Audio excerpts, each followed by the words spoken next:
My scrubs still smelled like disinfectant when I walked through the automatic doors of Sunset Manor that Tuesday evening. The familiar sting of bleach and pine cleaner hit my nostrils, a scent that had become as much a part of me as my own perfume. After 12 hours at Grady Hospital, most people would head home to collapse on their couch, but not me. I had somewhere more important to be.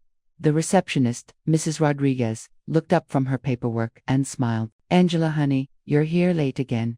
You know how it is," I said, signing the visitor's log with my usual illegible scrawl. "Grandma Evelyn doesn't sleep well. The night shift says she asks for me."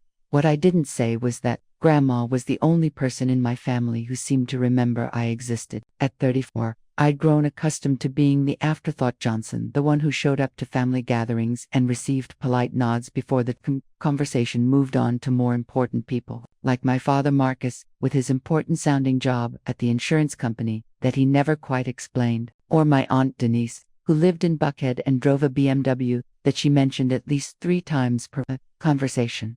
The elevator creaked as it climbed to the 3rd floor, and I caught my reflection in the polished steel doors. Dark circles under my eyes, hair pulled back in the same tight bun I'd worn for years, uniform wrinkled from a double shift. I looked tired. I looked invisible. But when I walked into room 347, none of that mattered. "There's my angel," Grandma Evelyn said, her voice still strong despite her 82 years. She was sitting in her chair by the window, her gray hair neatly braided with the same colorful head wrap she'd worn since I was little, the one she said belonged to her mother before her. I kissed her cheek, inhaling the familiar scent of cocoa butter and lavender that had comforted me since childhood. "How are you feeling today, Grandma?" "Oh, you know," she said with that knowing look she always gave me. "The body's tired, but the mind's still sharp. Too sharp for some people's liking."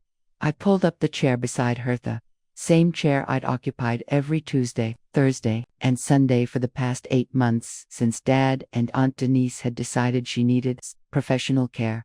The chair where I'd heard stories about our family's history, about the house she'd built with Grandpa James, about the sacrifices she'd made to send her children to college. "Did Marcus or Denise come by this week?" I asked, though I already knew the answer. The visitor's log downstairs told the story. My name appeared multiple times per week. "Theirs maybe once a month." Grandma's expression shifted, her warm eyes growing distant. "Denise called on Monday. Said she was too busy with her charity luncheon to visit. Your father stopped by last week for exactly 15 minutes. Timed it myself." She tapped her watch, a gold Timex that had belonged to my grandfather. "Spent most of those 15 minutes asking about my affairs and whether I'd thought more about what we discussed."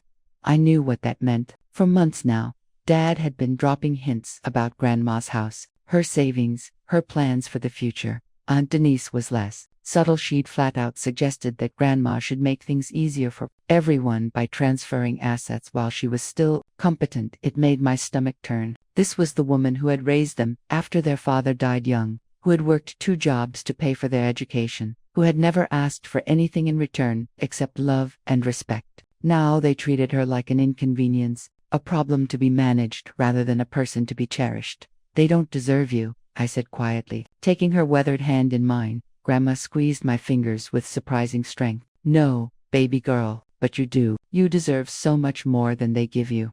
I don't need anything from them, Grandma. I just need you to be okay." She was quiet for a long moment, staring out the window at the Atlanta skyline. The sun was setting behind the buildings, casting long shadows across her face. When she finally spoke, her voice was different, but with an edge of steel I'd never heard before. "Angela, honey, I need you to listen to me carefully." She turned to face me fully, her eyes intense and clear. "I've been watching this family for a long time, watching how people change when they think money is involved, watching who shows up when there's nothing to gain." "Grandma, let me finish."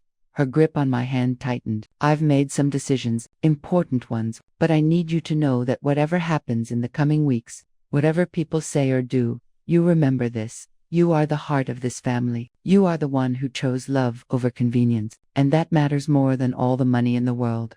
I felt a chill run down my spine, though I couldn't say why. "What are you talking about? What decisions?" But Grandma had already shifted back to her usual self, asking about my work, my patients, my non-existent dating life. We talked until visiting hours ended, and I walked back to my car with her words echoing in my mind. driving home through the quiet streets of Atlanta, past the houses where families were probably sitting down to dinner together. I couldn't shake the feeling that something was changing. Grandma had seemed different tonight, purposeful in a way that both comforted and worried me. I thought about the invisible thread that connected us. This woman who had always seen me when others looked through me, who had taught me that worth wasn't measured in bank accounts or zip codes, but in the small acts of kindness we choose every day. I had no idea that within weeks, that invisible thread would become the strongest bond in my life, and that Grandma's decisions would turn my entire world upside down. But for now, I was just grateful to be seen, to be loved, to matter to someone who mattered to me. 3 weeks later, I was rushing through my usual Thursday evening routine at Sunset Manor when I noticed something was different. The hallway seemed quieter than usual, and several of the staff members gave me sympathetic looks as I passed. My heart began to race even before I reached room 347. Miss Johnson, Nurse Patricia, the evening supervisor, intercepted me just outside Grandma's door. "Could I speak with you for a moment?" The formal tone in her voice made my blood run cold. "What happened? Is she?" "She's okay," Patricia said quickly, "but she had an episode this afternoon. Her blood pressure spiked, and she seemed disoriented for about an hour. The doctor examined her, and she's stable now, but, double quotes." She paused, choosing her words carefully. "She's been asking for you specifically. She seems agitated when we mention calling your father or aunt." I pushed past her into the room, and what I saw made my chest tighten. Grandma Evelyn was in bed instead of her usual chair, looking smaller and more fragile than I'd ever seen her, but her eyes were alert, tracking my movement as I approached. "There you are," she whispered, her voice hoarser than usual. "I was afraid they might not let you come." "Of course I came. I always come." I sat on the edge of her bed, taking her hand. It felt cold, and I could see the slight tremor that hadn't been there before. "Patricia said you had a difficult day." "Not difficult, enlightening." She glanced toward the door, then pulled me closer. "Your father was here today, came with some papers." My stomach dropped. "What kind of papers?" "The kind that would make everything easier for everyone." Her voice carried a bitterness I'd never heard before. "Power of attorney documents, a suggestion that maybe it was time to simplify my affairs." Before my condition deteriorated further, I felt anger rise in my throat like bile. "Your condition, Grandma. There's nothing wrong with your mind. You're sharper than half the people I work with. I know that, you know that, but your father seems convinced that my episode today proves I'm becoming incompetent." She squeezed my hand. "Angela, baby, I need you to understand something. What happened today wasn't confusion. It was clarity. I saw exactly what was happening, and it made me realize I can't wait any longer." "Wait for what?" She reached into the drawer of her bedside table and pulled out a sealed envelope. "I've been working with Pastor Elijah on some legal matters, making sure my wishes are properly documented and witnessed." She pressed the envelope into my hands. "I need you to hold on to this for me. Don't let anyone else know you have it." The envelope felt heavier than it should have, as if it contained more than just papers. "Grandma, you're scaring me." "What's going on?" "What's going on is that I've lived 82 years, and I've learned to recognize wolves in sheep's clothing." Her voice grew stronger, more determined. "I've watched my children become people I don't recognize. Marcus strutting around in his cheap suits, acting like he built my house with his own hands. Denise, with her fancy car and her fake concern, counting my money before I'm even gone." Tears pricked at my eyes. "Maybe they're just worried about you. Maybe they don't know how to show it." "Oh, sweet child." Grandma's expression softened. "You always want to see the best in people. It's one of the things I love most about you. But sometimes, love means accepting the truth, even when it hurts." She struggled to sit up straighter, and I helped adjust her pillows. When she was comfortable, she took my face in her hands, the way she used to when I was little and had scraped my knee or hurt my feelings. "Angela, I need you to listen very carefully to what I'm about to tell you."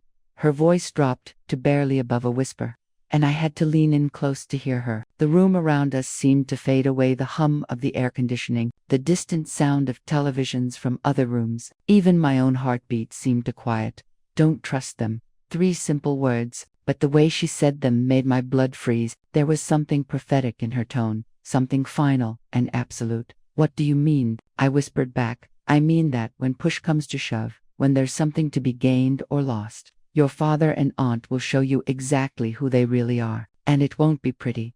She released my face but kept hold of my hands. They've already started asking questions about you, about how much time you spend here, about what we talk about. Questions. What kind of questions? The kind that suggest they're worried I might be filling your head with ideas. Ideas about inheritance, about who deserves what. She smiled sadly. They're not wrong to be worried. I have been filling your head with ideas. Ideas about dignity, about respect, about showing up for people you love, even when it's inconvenient. I felt overwhelmed, like I was drowning in implications I couldn't fully grasp. Grandma, I don't want your money. I never have. I just want you to be happy and safe. I know, baby girl. That's exactly why you're the only one I can trust. She pulled me closer again, her voice becoming urgent. Promise me something. When the time comes, and you'll know, when it comes, promise me you'll remember this conversation. Promise me you'll remember that I was thinking clearly, that I made my decisions with a sound mind and a full heart. I promise. And promise me you won't let them make you feel guilty about it. Whatever happens, whatever they say, you remember that you earned every bit of love and respect I've given you, not through manipulation or expectation of gain, but through simple, consistent kindness. I was crying now, though I wasn't sure exactly why. Are you dying, Grandma? Is there something the doctors aren't telling me? She laughed, a sound that was both joyful and heartbreaking. Honey, we're all dying. Some of us just choose to live more fully while we're doing it. She wiped my tears with her thumb. I'm not going anywhere just yet. But 3 weeks later, I was rushing through my usual Thursday evening routine at Sunset Manor when I noticed something was different. The hallway seemed quieter than usual, and several of the staff members gave me sympathetic looks as I passed. My heart began to race even before I reached room 347. Miss Johnson, Nurse Patricia, the evening supervisor, intercepted me just outside Grandma's door. Could I speak with you for a moment? The formal tone in her voice made my blood run cold. What happened? Is she? She's okay, Patricia said quickly, but she had an episode this afternoon. Her blood pressure spiked, and she seemed disoriented for about an hour. The doctor examined her, and she's stable now, but, double quotes. She paused, choosing her words carefully. She's been asking for you specifically. She seems agitated when we mention calling your father or aunt. I pushed past her into the room, and what I saw made my chest tighten. Grandma Evelyn was in bed instead of her usual chair, looking smaller and more fragile than I'd ever seen her, but her eyes were. The call came at 2:17 a.m. on a Saturday morning, jarring me from the deepest sleep I'd had in weeks. My phone buzzed against the nightstand, and through bleary eyes, I saw Sunset Manor on the caller ID. Ms. Johnson, this is Patricia from Sunset Manor. I'm sorry to wake you, but your grandmother is asking for you. She's having another episode, and she's refusing to let us call your father until she speaks with you first. I was already pulling on scrubs before she finished speaking. I'll be there in 15 minutes. The drive through empty Atlanta streets felt surreal, like moving through a dream where everything was familiar but somehow wrong. Streetlights cast strange shadows, and the usual sounds of the city were muted by the early hour. My mind raced with possibilities. Had Grandma taken a turn for the worse? Was this the moment she'd been preparing me for? I found her sitting up in bed, fully alert despite the hour, wearing the colorful head wrap I loved and an expression of grim determination. She looked nothing like someone having a medical episode. There's my girl, she said as I rushed to her side, closed the door. Baby, I did as she asked, then sat on the edge of her bed. Grandma, Patricia said you were having another episode. Are you feeling okay? She smiled, actually smiled and shook her head. Child, I'm feeling better than I have in months. That episode was the best performance of my 82 years. Performance. Sometimes you have to speak a language people understand. Your father understands medical concerns and legal urgencies, so I gave him both. She reached for my hand. Marcus came by yesterday afternoon with Denise. They brought a lawyer. My heart sank. Oh, Grandma. They had papers all drawn up, power of attorney, medical directives, even a suggested restructuring of my assets to minimize tax burden. She laughed, but there was no humor in it. 40 years I've been handling my own finances, and suddenly I'm incompetent.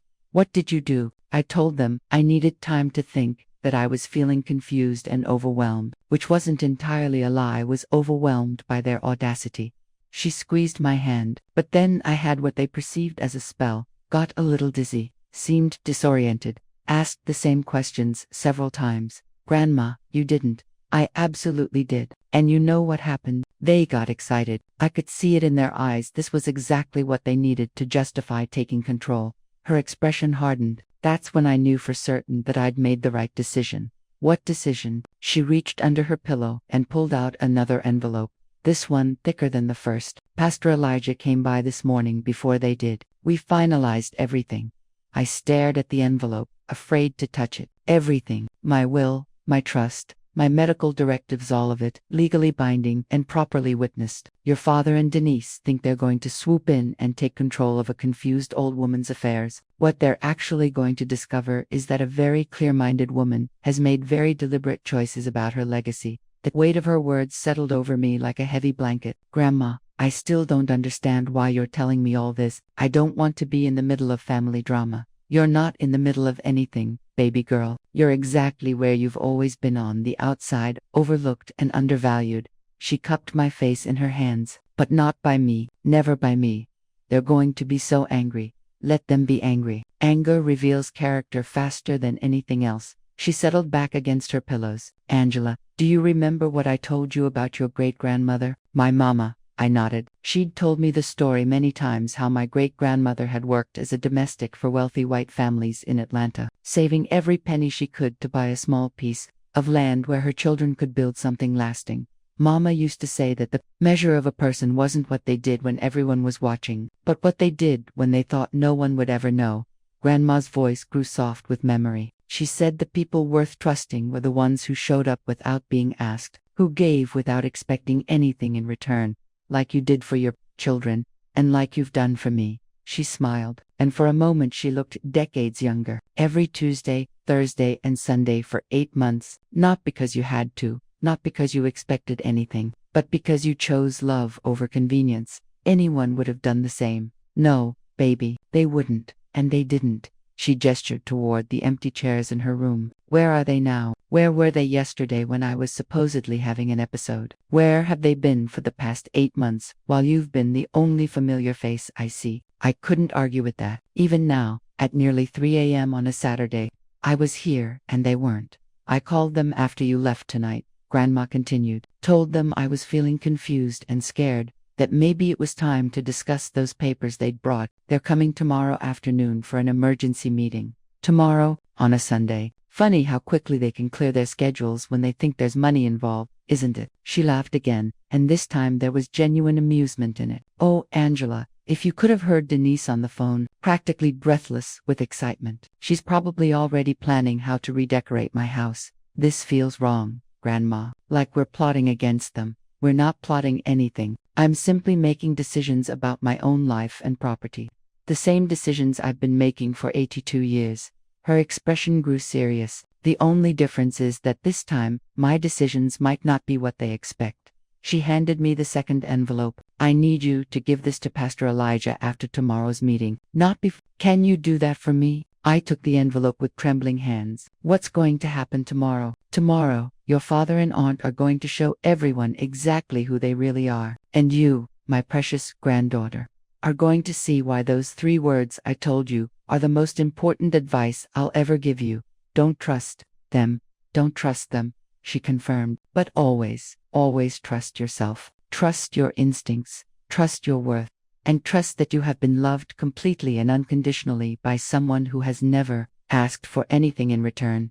I stayed with her until dawn, holding her hand and listening to her stories about our family's history, about the strength of the women who came before us, about the importance of legacy and love over money and status. As the sun rose over Atlanta, painting the sky in soft pastels, I felt like I was saying goodbye to one life and preparing for another. I had no idea how dramatically things would change, or how quickly. All I knew was that Grandma had entrusted me with something precious, not just envelopes full of legal documents, but the truth about who I was and what I meant to the one person whose opinion had always mattered most. Tomorrow would bring answers. Tonight had brought clarity. Sunday afternoon arrived with the kind of oppressive humidity that makes Atlanta feel like a steam bath. I'd barely slept, my mind churning over Grandma's words and the weight of the envelopes hidden in my dresser drawer. Part of me wanted to call in sick to work, to stay home and pretend this day wasn't coming, but I'd made Grandma a promise, and she needed me there. I arrived at Sunset Manor to find the parking lot unusually full for a weekend. Dad's silver sedan sat prominently near the front entrance, next to Aunt Denise's pristine white BMW. Even from a distance, I could see her personalized license plate. Blessed one. The irony wasn't lost on me. Inside, I found them in the small conference room typically used for family meetings about care plans. Dad sat at the head of the table in his Sunday best, a navy suit that had seen better days but was still his go-to for important occasions. Aunt Denise was beside him, perfectly put together in a cream-colored dress that probably cost more than I made in a week, her manicured hands folded primly in her lap. With them was a man I didn't recognize, tall, pale, wearing an expensive-looking suit and carrying a leather briefcase that screamed attorney. He stood when I entered, extending a hand with the practiced smile of someone accustomed to being the smartest person in the room. "You must be Angela. I'm Robert Whitman, the family's attorney. Your father and aunt have told me so much about you." I doubted that, but I shook his hand anyway. "Nice to meet you, Angela," Dad said, his voice carrying that particular tone of forced patience he used when he thought he was dealing with someone who might not understand important matters. "We need to discuss your grandmother's situation." "Her situation, her declining mental state," Aunt Denise interjected, dabbing at her eyes with a tissue that appeared suspiciously dry. "Yesterday was terrifying, Angela. She was so confused, so frightened. We can't let her suffer like this any longer." I looked between them, remembering Grandma's performance the night before, her clear eyes and sharp mind as she explained her plan. "She seemed fine when I visited her last night." "That's part of the disease," Mr. Whitman said gently. "Patients with dementia often have lucid moments that can be misleading to family members who aren't trained to recognize the signs." "Disease? What disease?" "No one has diagnosed her with dementia." Dad and Aunt Denise exchanged glances. "Angela, sweetheart," Dad said, "I know this is hard to accept. Grandma Evelyn has always been sharp, but the episodes she's been having, the confusion, the memory lapses, double quotes, what memory lapses? She remembers everything perfectly. She can tell you what she had for breakfast 3 days ago. She asked me the same question 5 times yesterday," Aunt Denise said, fresh tears appearing on cue. "5 times, Angela. She kept asking when James, your grandfather, was coming to visit. He's been dead for 15 years. I felt a cold certainty settle in my stomach. Grandma had never once mentioned Grandpa James as if he were still alive, not once in 8 months of regular visits, but I also knew that pointing this out would only make me look defensive. "The point is," Mr. Whitman continued, "we need to act quickly to ensure Mrs. Johnson's interests are protected. Her assets, her medical care, her overall well-being, all of it needs proper oversight." He opened his briefcase and pulled out a stack of documents. "These are standard power of attorney forms, medical directives, and a trust restructuring that will make everything much simpler for everyone involved." "Simpler how?" "Well," Dad leaned forward, his hands clasped like he was about to deliver good news. "We'll handle all of Grandma's bills, her investments, any decisions about her care. You won't have to worry about any of it anymore." "I'm not worried about it now, but you should be," Aunt Denise said, her voice taking on a sharper edge. "Angela, honey, I know you mean well, but you don't understand the complexities of managing someone's financial affairs. The tax implications, the legal requirements, it's overwhelming.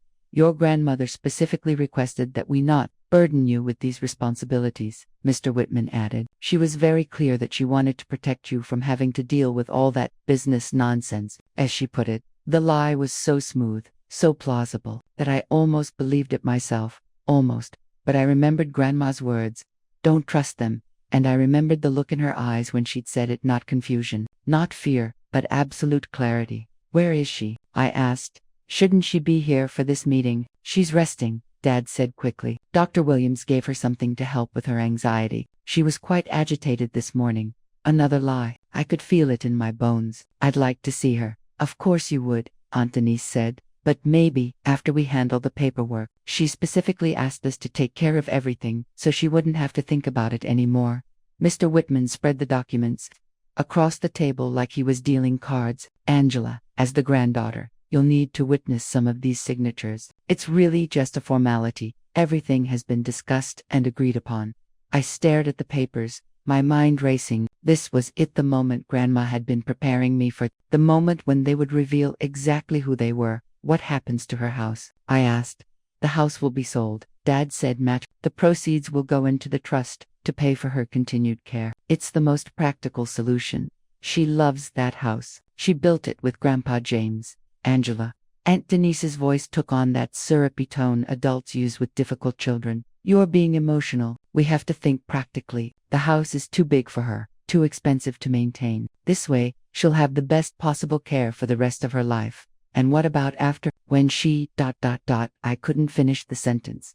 The remaining assets will be distributed according to the trust provisions, Mr. Whitman said smoothly. Very standard language, everything divided equally among the children, with provisions for grandchildren's education and such. What about me? The question hung in the air like smoke. Dad and Aunt Denise exchanged another look. This one longer and more meaningful. Well, Dad cleared his throat.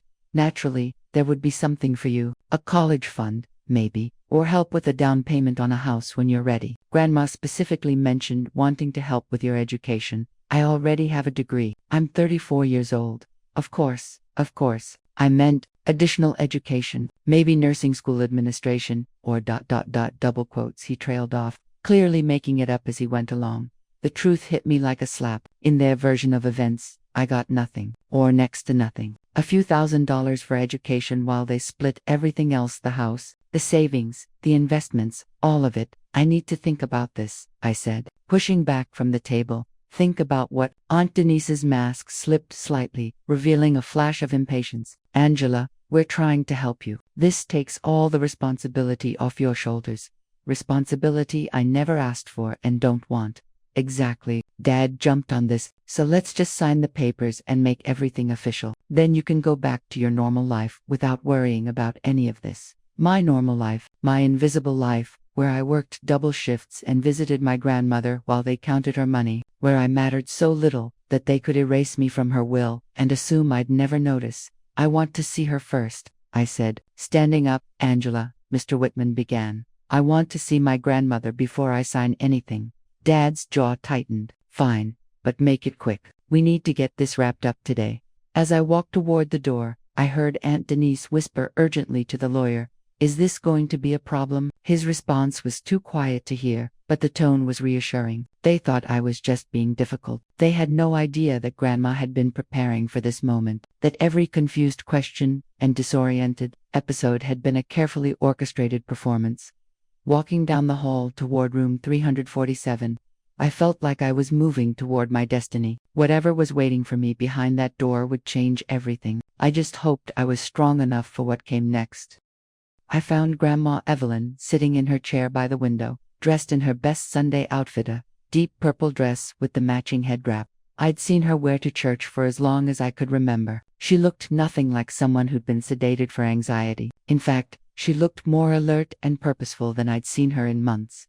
"There's my angel," she said softly. But her smile was different today. There was something almost regal about her posture, something that reminded me of the old photographs where she stood beside Grandpa James outside their first house, both of them young and fierce and ready to take on the world. "Grandma, they said Dr. Williams gave you something for anxiety." She laughed, a sound like silver bells. "Child, the only anxiety medicine I've had today is knowing that the truth is finally going to come out." She patted the chair beside her. "Come sit. We don't have much time before they start getting suspicious."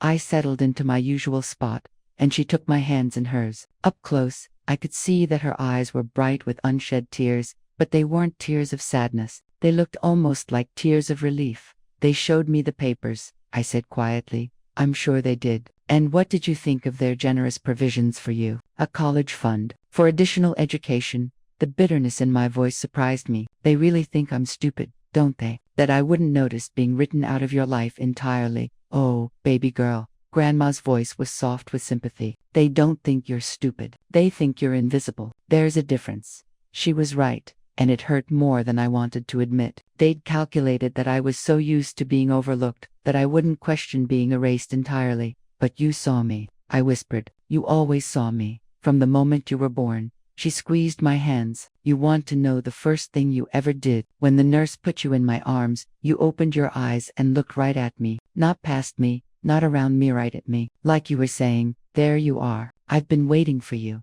Tears started flowing then. 34 years of feeling invisible and forgotten, and somehow, always not quite enough. Grandma reached over and wiped them away with the pad of her thumb, the same gesture she'd been making since I was small. Angela, I need to tell you something, and I need you to listen carefully because we might not get another chance to talk privately. I nodded, trying to compose myself. 43 years ago, when your father was in college and struggling with money, I took out a second mortgage on my house to help him. He promised to pay me back when he got on his feet. She paused. He never did. When Denise wanted to start her catering business 15 years ago, I co-signed a loan for her. She defaulted, and I had to pay it off to save my credit. That was $38,000. My eyes widened. I'd never heard any of this. When your father got divorced and needed a place to stay, he lived in my house for 2 years rent. When Denise's husband left her, I paid for her lawyer. When Marcus needed a car, when Denise needed money for the kids' school, when either of them had any problem that money could solve, was there. They never mentioned. Of course they didn't. Because in their minds, my money was always their money. Eventually, they were just getting their inheritance early. Her voice grew stronger, more determined. But you know what you've asked me for in 34 years? Nothing. Not once. You've given me your time, your attention, your lavand, never asked for a single thing in return. I didn't need anything from you. I just needed you. I know, baby. That's exactly why you're getting everything. The words hit me like a physical blow. What? The house, the savings, the investments, the life insurance, all of it. There's enough to pay off your student loans, buy a house if you want, or just give you the security to know you'll never have to worry about taking care of yourself or anyone else you choose to love. I felt like the room was spinning. Grandma, no, I can't. They're your children. They'll what? Be angry, disappointed, feel betrayed. Her laugh was sharp now. Angela, they've been planning my funeral since the day they put me in here. Do you think I don't know that Marcus drives by my house twice a week to check on its condition? Do you think I don't know that Denise has already been looking at condos in Buckhead that she plans to buy with her inheritance? But they're family. So are you. You're the family that chose to show up, chose to love without conditions, chose to see me as a person instead of a bank account. She leaned forward, her voice becoming urgent. Angela, I have watched you struggle for years, working double shifts, living in that tiny apartment, driving a car that barely runs, and through it all, you never once, not once asked me for help, because I didn't want you to think. I know exactly what you didn't want me to think. You didn't want me to think you were like them. She smiled, and it was radiant. Well, congratulations, baby girl. You succeeded. You are nothing like them. The weight of what she was telling me was overwhelming. They're going to fight this. They're going to say you weren't competent, that someone influenced you. Let them try. There was steel in her voice now. Pastor Elijah has been my witness for every document, every decision. Dr. Williams has evaluated my mental state multiple times at my request and documented that I'm completely competent. I've even had an independent psychiatric evaluation done. You've thought of everything. I've had 8 months to plan, watching them circle like vultures while you sat beside my bed and held my hand. She reached into her drawer and pulled out a small digital recorder, and I've been documenting their visits, their conversations, their concerns about my mental state. She pressed play, and I heard Dad's voice. Mom, you have to be realistic about your limitations. Angela means well, but she's not equipped to understand complex financial matters. Then Aunt Denise, we need to move quickly before she gets any worse. If we wait too long, people might question whether she was competent to make decisions. My stomach turned. They'd been planning this for months, waiting for the right moment to swoop in and take control. There's more, Grandma said, stopping the recording. Hours of it. Every time they visited, every time they called. I've been building a case, Angela, because I knew they'd never accept my decision gracefully. Why didn't you tell me sooner? Because I needed you to be genuine. I needed your reaction to their betrayal to be real. Because that authenticity is going to be important when this all comes out. She took my hands again, and because I wanted to protect you from having to carry this burden until it was absolutely necessary. A knock on the door interrupted us. Dad's voice called out, Angela, we really need to wrap this up. Grandma's expression hardened. Here we go. She reached under her pillow and pulled out a thick envelope. This is my real will, along with copies of all the documentation proving my competence. Pastor Elijah has the originals. What do you want me to do? Go back in there and tell them you need to read through everything before you sign. Watch their faces. Watch how quickly their concern turns to irritation when they realize you're not going to be the obedient little rubber stamp they expected. I stood up, legs shaking slightly, and then we let them show everyone exactly who they really are. She smiled, and for a moment she looked decades younger. Angela, honey, I've been preparing for this confrontation my whole life. I raised those children, and I know exactly what they'll do when they don't get their way. Another knock, more insistent this time. Remember what I told you, Grandma said softly. Don't trust them, but trust yourself. You are stronger than you know. You are worth more than they've ever made you feel, and you are about to discover that love, unconditional love, always wins in the end. I kissed her forehead, breathing in her familiar scent of cocoa butter and lavender one more time. I love you, Grandma. I love you too, Angel. Now go show them what a Johnson woman looks like when she stops apologizing for taking up space. Walking back toward that conference room, I felt like I was walking toward my own execution, but underneath the fear was something else, something that felt almost like excitement. For 34 years, I'd been invisible, forgettable, easily dismissed. In about 5 minutes, that was going to change forever. The envelope in my hands felt like it weighed 1,000 pounds. Inside was the proof that someone had seen me, had valued me, had loved me enough to entrust me with everything that mattered to them. I thought about all the Tuesday and Thursday and Sunday evenings I'd spent in that chair beside Grandma's bed, all the stories she'd told me about our family's history, all the wisdom she'd shared about love and dignity and knowing your worth. She'd been preparing me for this moment my entire life. Now it was time to find out if I was strong enough to honor that preparation. When I returned to the conference room, the atmosphere had shifted. Dad was pacing by the window, checking his watch repeatedly. Aunt Denise was scrolling through her phone with barely concealed impatience. Mr. Whitman had arranged the documents in neat stacks, his pen ready for signatures. Finally, Aunt Denise said without looking up, Angela, honey, we really need to get this done. I have dinner plans at 7 with the Hendersons, Dad added, as if the name should mean something to me. Important people, the kind of connections that could help your career. Denise, I sat down at the table and pulled the documents toward me. I'd like to read through these first. The silence that followed was deafening. Mr. Whitman cleared his throat. Of course, that's certainly you're right. Though I should mention that these are fairly standard documents. Nothing unusual or complicated. Standard for whom? I asked, genuinely curious about his answer. For families dealing with situations like this, he said carefully.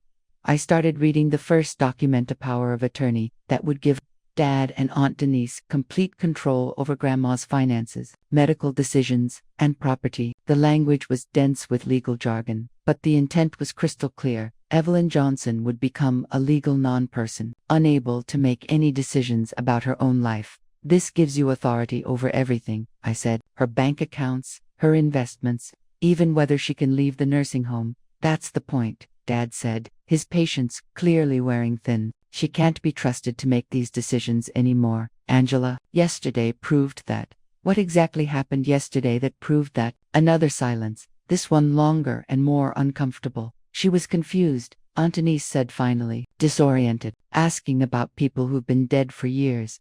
She asked about Grandpa James specifically, among others, Dad said quickly. Look, Angela, we don't need to relitigate her medical condition. The important thing is protecting her from herself. I continued reading. The trust documents were even more revealing. Every asset would be transferred into a trust controlled by Marcus and Denise. The house would be sold to provide for ongoing care needs. The proceeds would be managed professionally by them, and there, buried in paragraph 17 of page 12, was the provision for me. A one-time distribution of $10,000 for educational expenses or other needs as determined by the trustees. $10,000 from an estate worth nearly $500,000. This seems like a very small amount for the granddaughter, I said carefully. Mr. Whitman didn't blink. Your grandmother was very specific about wanting to provide for her children first, given their greater financial responsibilities, but she was adamant about including something for you as well. Another lie, delivered with professional smoothness. I was beginning to understand why Dad and Aunt Denise had chosen this particular lawyer. I need to ask you something, I said, looking directly at my father. When Grandma co-signed that loan for Aunt Denise's catering business, and Denise defaulted, who paid it off? The question hung in the air like a grenade with its pin pulled. Dad's face went through several color changes before settling on an unpleasant shade of red. How do you? He started, then caught himself. That's ancient history, Angela. It has nothing to do with current circumstances. It has everything to do with current circumstances. Grandma paid $38,000 to cover Aunt Denise's debt. She took out a second mortgage to help you through college. She's been supporting this family financially for decades. And now you want to control her money because she had one confused day. Aunt Denise's mask slipped completely. Angela, you don't know what you're talking about. Those were investments in our family's future. Mama understood that. Investments that were never paid back. We've been paying her back in other ways, Dad said defensively. Who do you think arranged for her care here? Who handles her insurance claims and medical appointments? I handle her medical appointments. I'm here 3 times a week. When's the last time either of you actually visited her? We have jobs, Angela, Aunt Denise snapped. Responsibilities. We can't just drop everything whenever what? Whenever your mother needs you. The temperature in the room had dropped noticeably. Mr. Whitman was shuffling papers nervously, clearly uncomfortable with the direction the conversation had taken. Angela. Dad's voice carried a warning tone I remembered from childhood. You're getting emotional. This isn't about who visits more or who's done what in the past. This is about what's best for your grandmother going forward. What's best for her, or what's most convenient for you. That's enough. Aunt Denise slammed her phone down on the table. Angela, I don't know what Mama has been telling you, but you need to understand something. We are her children. We are the ones responsible for her care, her legacy, her wishes. You are her granddaughter. And while we appreciate your attention, you don't get to make decisions here. There it was. The truth, finally spoken aloud. I wasn't family in any way that mattered. I was hired help who'd gotten above her station. So the plan is to sell her house, control her money, make all her medical decisions, and give me $10,000 for my trouble. The plan, Dad said through gritted teeth, is to ensure that our mother gets the best possible care while protecting the family's assets for the future. Whose future? Our children's future. Marcus Jr.'s college fund. Denise's kids' futures. The next generation.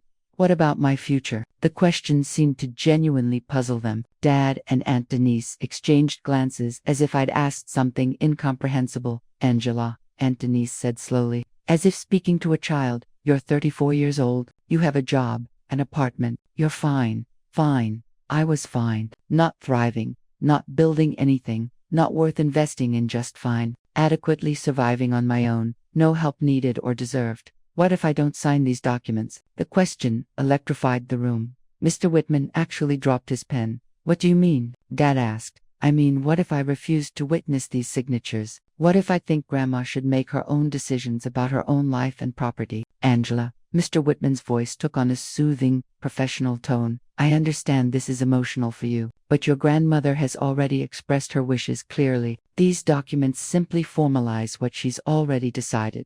Then let her sign them herself. She can't. Aunt Denise said quickly. She's too confused.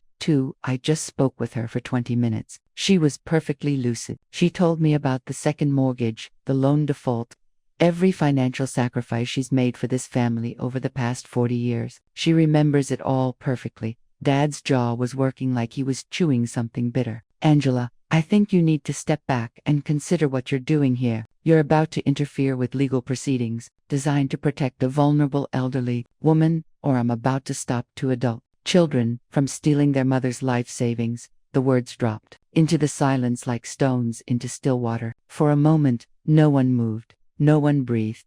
Then Aunt Denise stood up so quickly her chair fell backward.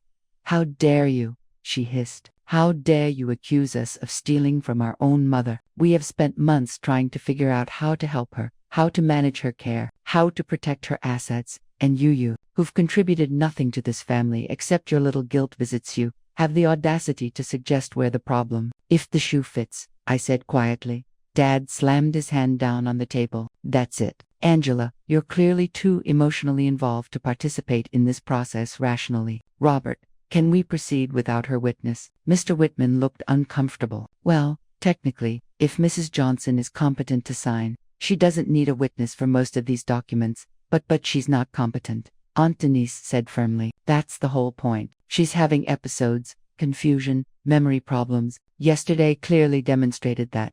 I stood up, clutching Grandma's envelope to my chest. Then maybe we should ask Dr. Williams for his professional opinion about her mental state. We don't need to ask anyone anything, Dad said, his voice rising. We're her children. We're making the decisions that need to be made, with the help of a lawyer who seems very confident about what Grandma wants, despite never having met her. Mr. Whitman flushed. I've reviewed her medical records and spoken extensively with your father and aunt about her condition and wishes, but you've never actually spoken to her. That wasn't necessary, given the circumstances. I looked around the room at these three people who were so certain they knew what was best for everyone, so confident in their right to make decisions about someone else's life and property, and I thought about Grandma's words, don't trust them. I'm not signing anything, I said clearly, and I'm going to make sure Grandma understands exactly what these documents would do, before she signs them either. The explosion was immediate and volcanic. You little bitch, Aunt Denise snarled, all pretense of family affection evaporating. You think you can waltz in here and destroy everything we've worked for, Denise, Dad warned, but his own face was flushed with rage. No, Marcus, I'm done pretending. She's been poisoning Mama against us for months, filling her head with lies, making herself into the perfect granddaughter, while making us look like the bad guys. I stared at her, shocked by the venom in her voice. I've never said anything negative about either of you to Grandma, not once. You didn't have to. Your constant presence was judgment enough. 3 times a week, every week, like a reproach to those of us with actual responsibilities. Actual responsibilities. Yes, jobs that matter, families to support, real lives to live. She was pacing now, gesticulating wildly. You think your little nursing job makes you some kind of saint. You think sitting beside an old woman's bed makes you family. Each word felt like a slap. This was what they really thought of me, what they'd always thought. I was hired help with delusions of grandeur. She is family, I said quietly. She's my grandmother. She's you our mother, Dad roared, finally losing his temper completely. Our mother, who we've been caring for and supporting our entire adult lives. And you, he pointed at me with a shaking finger. You show up and suddenly you're the expert on what she needs. I'm the one who's been here. You're the one with nothing better to do. Aunt Denise shot back. No husband, no children, no real career prospects. Of course you have time to play devoted granddaughter. The rest of us have actual lives. Mr. Whitman was gathering his papers, clearly uncomfortable with how quickly the meeting had devolved into a family screaming match. Perhaps we should reschedule when emotions aren't running quite so high. No, Dad said firmly. We're not rescheduling. We're finishing this today. He turned back to me. Angela, you have 2 choices. You can sign these documents and help us protect your grandmother's interests, or you can get out of our way and let us handle it without you. And if I choose, option 3, stopping you from manipulating a vulnerable woman into giving up control of her life, then you'll discover just how quickly family loyalty disappears when money is involved. Aunt Denise said coldly. The threat was clear: cross them, and I'd be cut off completely. No more family gatherings, no more polite phone calls, no more pretense that I belonged anywhere in their world. You know what? I stood up, clutching Grandma's envelope like a lifeline. You're right. Family loyalty does disappear when money is involved. I've been watching it disappear for months. Angela, Dad started. No, let me finish. You want to know what Grandma told me yesterday? She said she's been watching this family for a long time, watching how people change when they think inheritance is involved, watching who shows up when there's nothing to gain. She's been filling your head with paranoid nonsense. Aunt Denise snapped. Has she? Because everything she predicted is happening right now. You brought a lawyer who's never met her. You're claiming she's incompetent based on one episode that conveniently happened, right? After you showed up with legal papers, you've already decided to sell her house and control her money. The only thing you didn't predict was that I might actually care enough to ask questions. Care. Dad laughed bitterly. Angela, you think this is about caring? You think we don't care about our own mother? I think you care about her bank account. The silence that followed was deadly. Mr. Whitman had stopped shuffling papers entirely and was watching the exchange with the fascinated horror of someone witnessing a car accident. Get out, Aunt Denise said softly. What? I said get out. Get out of this room. Get out of this nursing home. Get out of our family business. Her voice was rising again. You want to know the truth, Angela. The truth is that you've never belonged here. You've always been the outsider, the afterthought, the one we invite out of obligation. Denise, Dad said. But she was on a roll now. You think we don't talk about you. Poor Angela, still living in that ratty apartment, still driving that ancient car, still pretending that her little job matters. We've been carrying you emotionally for years, including you in things because we felt sorry for you. Each word was designed to wound, and they were hitting their target, but underneath the pain, something else was building, something that felt like clarity. You felt sorry for me, I repeated. Of course we did. Look at your life, Angela. Really look at it. You're 34 years old, with nothing to show for it except a nursing degree and a grandmother who feels guilty about how little attention her children pay her, so she compensates by lavishing attention on you, Dad added, his voice heavy with resentment, making you feel special, making you feel important, when the truth is, you're just ... convenient. Convenient. The word hit harder than all the others combined. I was convenient, available, unimportant enough that my time didn't matter, grateful enough for any attention that I never asked for more. Is that what you really think? I asked quietly.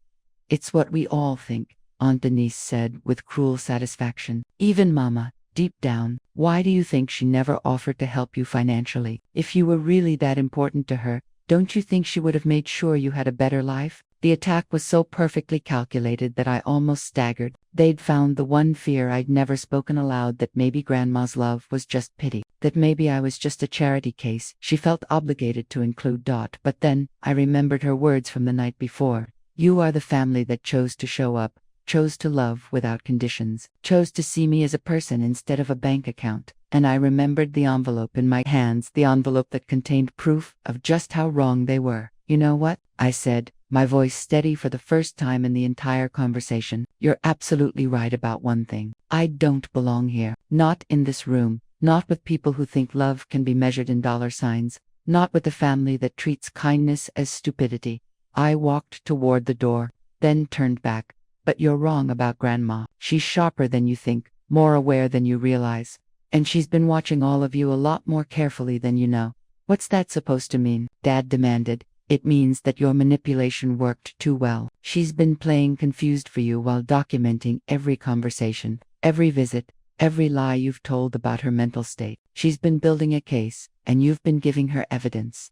The color drained from Aunt Denise's face. You're bluffing. Am I? How many times did she ask you the same question yesterday, Denise? How many times did she mention Grandpa James? Can you remember exactly what she said? Exactly how confused she seemed? The silence stretched out until it became unbearable. Because she can remember every word, I continued. Every single word. And so can Pastor Elijah, who's been witnessing all her legal documents. And so can Dr. Williams, who's been evaluating her mental state. And so can the independent psychiatrist she hired to document her competence. Mr. Whitman dropped his briefcase. You see, I said, opening the door, the thing about underestimating people is that sometimes they're counting on it. Grandma's been 2 steps ahead of you this entire time.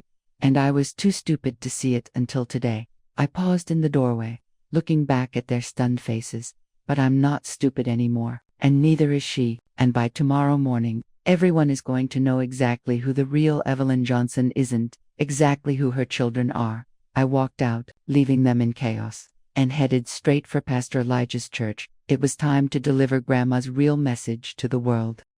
The following Tuesday, Pastor Elijah's deep voice filled the same conference room where my family had tried to steal my grandmother's dignity just 5 days earlier. The difference in atmosphere was striking. Gone was the predatory eagerness, replaced by a heavy tension that seemed to press down on everyone present. Grandma sat at the head of the table in her best Sunday dress, the purple one with golden threads that caught the afternoon light streaming through the windows. Her posture was regal, her eyes sharp and clear as crystal. Beside her sat Pastor Elijah, his massive hands folded over a leather portfolio that contained the real truth about Evelyn Johnson's final wishes. Dad and Aunt Denise flanked Mr. Whitman at the opposite end of the table, their faces masks of barely controlled anxiety. They'd spent the past 5 days trying to reach Grandma directly, calling the nursing home repeatedly, demanding meetings that she politely but firmly declined. They'd even tried to have Mr. Whitman contact Pastor Elijah directly, only to be told that any questions about Mrs. Johnson's legal affairs should be directed to her personally. I sat beside Grandma, still processing everything that had changed since our confrontation. The invisible granddaughter had become the center of a storm I never saw coming. "Thank you all for being here," Pastor Elijah began, his voice carrying the authority of 40 years in the pulpit. "Sister Evelyn has asked me to read her last will and testament, along with some accompanying statements she's prepared." "Pastor," Dad interrupted, his voice strained but trying to maintain politeness, "I think there may be some confusion about Mom's capacity to make legal decisions right now. She's been having episodes, memory problems, has she?" Pastor Elijah's eyebrows rose. "Because I've been meeting with Sister Evelyn regularly for the past 6 months, and I've found her to be remarkably sharp and purposeful in all our discussions." He opened his portfolio and withdrew a thick document, along with several sealed envelopes. "In fact, at her request, I've brought along some recordings she made during her recent visits with family members. She felt it might be helpful to establish her state of mind during this period." Aunt Denise went pale. "Recordings?" "Sister Evelyn has always been a careful woman," Pastor Elijah said mildly. "She wanted to ensure there could be no questions about her competence or the voluntary nature of her decisions." He pressed play on a small digital recorder, and suddenly Dad's voice filled the room. "Mom, you have to be realistic about your limitations. These financial matters are too complex for you to handle alone." "Any more than Aunt Denise. We're not trying to take anything away from you, Mama. We just want to help you manage everything before you get any more confused." And finally, "Mr. Whitman, the documents are really just a formality. Mrs. Johnson, your children have explained your wishes clearly, and we're simply putting them in legal language." The recording stopped. In the silence that followed, you could have heard a pin drop.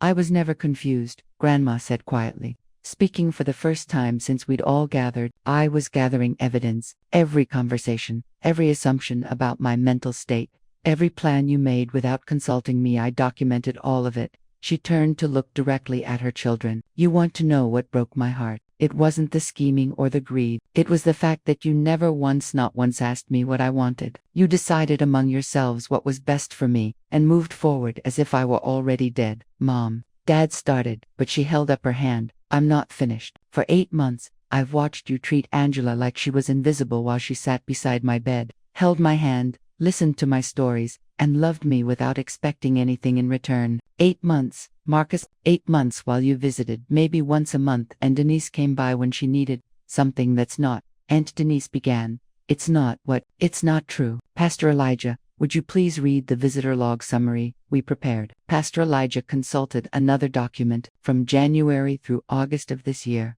"Angela Johnson, 112 visits. Marcus Johnson, 8 visits. Denise Johnson, 6 visits." The numbers hung in the air like an indictment. 112, Grandma repeated. "While you were planning my funeral and dividing my assets, Angela was learning about her great-grandmother's strength, her family's history, what it means to love without conditions." She looked at me, and her expression softened. "That child has worked double shifts for years, lived in a tiny apartment, driven a car that barely runs, and never once asked me for help because she didn't want to be a burden. While you," she turned back to her children, "you've been treating my money as your inheritance since the day your father died." Pastor Elijah cleared his throat. "Sister Evelyn, would you like me to proceed with the formal reading?" Grandma nodded. "Yes, it's time they knew the truth." He unfolded the official document with ceremonial precision. "I, Evelyn Marie Johnson, being of sound mind and body, do hereby declare this to be my last will and testament." The legal language continued for several minutes, covering the revocation of all previous wills and the appointment of Pastor Elijah as executor. Then came the part everyone was waiting for. "To my son Marcus Johnson and my daughter Denise Johnson, I leave the sum of $1 each, as required by law, to acknowledge them as my heirs, while making clear my intentional decision to exclude them from my estate." Aunt Denise gasped audibly. Dad's face went through several color changes before settling on a sickly gray. "The remainder of my estate, including my home, all bank accounts, investments, life insurance policies, and personal property, I leave entirely to my granddaughter Angela Marie Johnson, who has proven through consistent actions that she understands the difference between loving someone and loving what they can provide." The room erupted. "This is insane," Dad shouted, jumping to his feet. "She's obviously been manipulated. Angela has been poisoning her against us for months." "Sit down, Marcus," Grandma said sharply, and the authority in her voice made him actually comply. You want to know what Angela never asked me for: money, help with her student loans, a down payment on a house, a car, anything. In 34 years, that child has asked me for exactly nothing except my time and my stories. But we're your children. Aunt Denise was crying now, though whether from grief or rage was unclear. We're your blood. And what have you done with that blood relationship? Used it as a weapon to manipulate me, ignored me when I was inconvenient, planned to steal my autonomy when it suited you. Grandma's voice was steady, implacable. Blood doesn't make family. Love makes family. Respect makes family. Showing up makes family. Pastor Elijah continued reading, detailing the establishment of a trust that would ensure I could never be financially vulnerable again, provisions for my education if I wanted to pursue it, even a fund for maintaining the family home if I chose to keep it. There are also some specific bequests, he continued, to Marcus Johnson, the family Bible, with the hope that you will rediscover the lessons about honoring your parents that seem to have been forgotten. Dad's laugh was bitter and sharp. To Denise Johnson, your grandmother's pearl necklace, which she wanted you to have despite everything, because she remembered the little girl who used to play dress-up in her jewelry. Aunt Denise broke down completely then, sobbing into her hands. And to Angela Marie Johnson, in addition to the primary inheritance, the gold watch that belonged to your grandfather James, all family photographs and documents, and this letter, to be read aloud now. He handed me an envelope with my name written in Grandma's careful cursive. My hands shook as I opened it and withdrew a single sheet of paper. My dearest Angela, I read aloud, my voice barely steady. If you are hearing this letter, it means I am gone and you are facing the hardest day of your young life. I want you to know that every decision I've made has been driven by love for you, love for the woman you've become, and love for the legacy I want to leave behind. You have spent your adult life making yourself small, apologizing for taking up space, grateful for crumbs of attention from people who should have celebrated your existence. No more. You are a Johnson woman, descended from strong women who built something from nothing, who loved fiercely and sacrificed willingly for the next generation. The money I'm leaving you is not charity. It's recognition. It's an acknowledgement of your worth, your character, your love. Use it to build the life you've always deserved but been too humble to claim. And to my children, if you are listening, I have loved you every day of your lives. But love without respect is empty, and respect without reciprocity is meaningless. I pray that someday you will understand that what I've given Angela, I gave because she earned it, not through manipulation or scheming, but through the simple act of seeing me as a person worth loving. Angela, my angel, fly high. You have wings you've never used. The letter ended there, but its impact filled the room like thunder. No one spoke for a long moment. Dad and Aunt Denise sat in stunned silence. Mr. Whitman looked like he wanted to disappear, and Pastor Elijah watched it all with the patient wisdom of someone who had seen human nature at its best and worst. Finally, Grandma reached over and took my hand. Are you ready, baby girl? I looked around the room at the family who had spent decades making me feel invisible, at the woman who had seen me clearly from the moment I was born, at the future spread out before me like an uncharted map. I'm ready, Grandma, and for the first time in my life, I truly was.